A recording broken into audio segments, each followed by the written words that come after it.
ವಿದ್ಯಾರ್ಥಿಗಳೇ, ಇವತ್ತಿನ ಟಾಪಿಕ್ ಯಾವ್ದಪ್ಪ ಅಂದ್ರೆ ವಿರುದ್ಧಾರ್ಥಕ ಪದಗಳು. ಈ ವಿರುದ್ಧಾರ್ಥಕ ಪದಗಳು ತುಂಬಾ ಇಂಪಾರ್ಟೆಂಟ್ ವಿದ್ಯಾರ್ಥಿಗಳೇ. ಕನ್ನಡ ಪೇಪರ್ ಅಲ್ಲಿ ತುಂಬಾ ಸಲ ಎಕ್ಸಾಮ್ ಅಲ್ಲಿ ಕ್ವಶನ್ ಆಗುತ್ತೆ.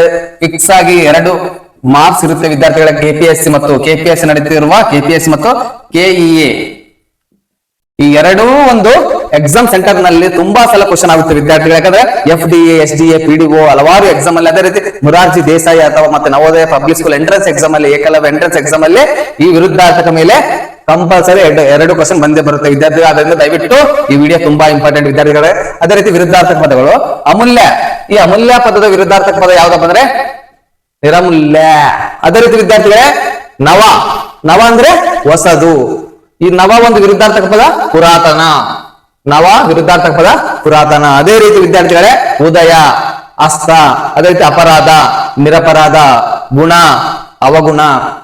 ಅದೇ ರೀತಿ ಆದಿ, ಅನಾದಿ ಅಥವಾ ಅಂತ್ಯ.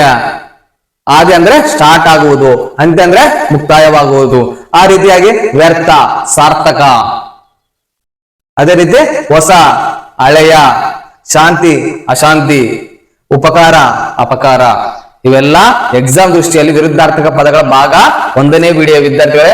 ಇನ್ನ ಹಲವಾರು ವಿಡಿಯೋಗಳು ಮಾಡುತ್ತೇನೆ. ಹಲವಾರು ರೀತಿಯಲ್ಲಿ ಹಲವಾರು ಎಕ್ಸಾಮ್ ಅಲ್ಲಿ ಎಲ್ಲಾ ಒಂದು ಪ್ರಶ್ನೆಗಳು ಕಲೆಕ್ಟ್ ಮಾಡಿ ಈ ಒಂದು ಕ್ಲಾಸ್ ಮಾಡಕತ್ತೀನಿ ವಿದ್ಯಾರ್ಥಿಗಳ. ಮುಂದಿನ ಕ್ಲಾಸ್ ಕೂಡ ಹಲವಾರು ಸಲ ಕ್ವಶನ್ ಆಗುವ ವಿರುದ್ಧಾರ್ಥಕ ಪದಗಳನ್ನು ಜೋಡಿಸಿ ಮತ್ತೊಂದು ಕ್ಲಾಸ್ ಮಾಡ್ತೀನಿ. ಈ ವಿಡಿಯೋ ಚೆನ್ನಾಗಿ ನೋಡಿ ವಿದ್ಯಾರ್ಥಿಗಳೇ. ಅಮೂಲ್ಯ, ನಿರಮೂಲ್ಯ, ನವ, ಪುರಾತನ, ಉದಯ, ಅಸ್ತ, ಅಪರಾಧ, ನಿರಪರಾಧ, ಗುಣ, ಅವಗುಣ. ಅದೇ ರೀತಿ ಆದಿ, ಅನಾದಿ ಅಥವಾ ಅಂತ್ಯ. ಅದೇ ರೀತಿ ವ್ಯರ್ಥ, ಸಾರ್ಥಕ.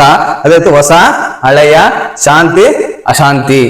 ಉಪಕಾರ, ಅಪಕಾರ. ಇವೆಲ್ಲ ಕರ್ನಾಟಕದಲ್ಲಿ ಜರುಗುವ ಎಲ್ಲಾ ಎಕ್ಸಾಮ್ ಅಲ್ಲಿ ರಿಪೀಟ್ ಆದ ಕ್ವಶನ್ಗಳು ವಿದ್ಯಾರ್ಥಿಗಳೇ. ಮುಂದೆ ಬರುವ ಎಕ್ಸಾಮ್ ಅಲ್ಲಿ ಕೂಡ ಒಂದು ಕ್ವಶನ್ ಆದ್ರೂ ಇದರ ಮೇಲೆ ಬರುತ್ತದೆ ವಿದ್ಯಾರ್ಥಿಗಳೇ. ಏಕೆಂದ್ರೆ ಕನ್ನಡ ಒಂದು ಗ್ರಾಮರ್ ಅಲ್ಲಿ ವಿರುದ್ಧಾರ್ಥಕ ಮತ್ತು ಸಮಾನಾರ್ಥಕ ಪದಗಳು ಕೂಡ ತುಂಬಾ ಇಂಪಾರ್ಟೆಂಟ್ ವಿದ್ಯಾರ್ಥಿ. ಅದೇ ರೀತಿ ತತ್ಸಮ ಮತ್ತು ತದ್ಭವಗಳು ಕೂಡ ಇಂಪಾರ್ಟೆಂಟ್. ಯಾಕಂದ್ರೆ ಗಾದೆಗಳು ಇಂಪಾರ್ಟೆಂಟ್. ಅದೇ ರೀತಿ ಒಗ್ಗಟ್ಟುಗಳು ಕೂಡ ತುಂಬಾ ಇಂಪಾರ್ಟೆಂಟ್. ಯಾಕಂದ್ರೆ ಚಿಕ್ಕ ಮಕ್ಕಳಿಗೆ ಎಂಟ್ರೆನ್ಸ್ ಎಕ್ಸಾಮ್ ಅಲ್ಲಿ ತುಂಬಾ ಸಲ ಈ ವಿರುದ್ಧಾರ್ಥಕ ಮೇಲೆ ಕ್ವಶನ್ ಆಗುತ್ತೆ.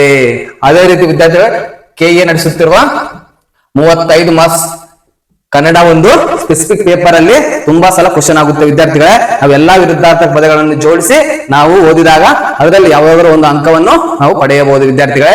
ಇಲ್ಲಿಗೆ ಈ ವಿರುದ್ಧಾರ್ಥಕ ಪದಗಳ ಒಂದು ಚಾಪ್ಟರ್ 1 ಮುಕ್ತಾಯವಾಗುತ್ತೆ.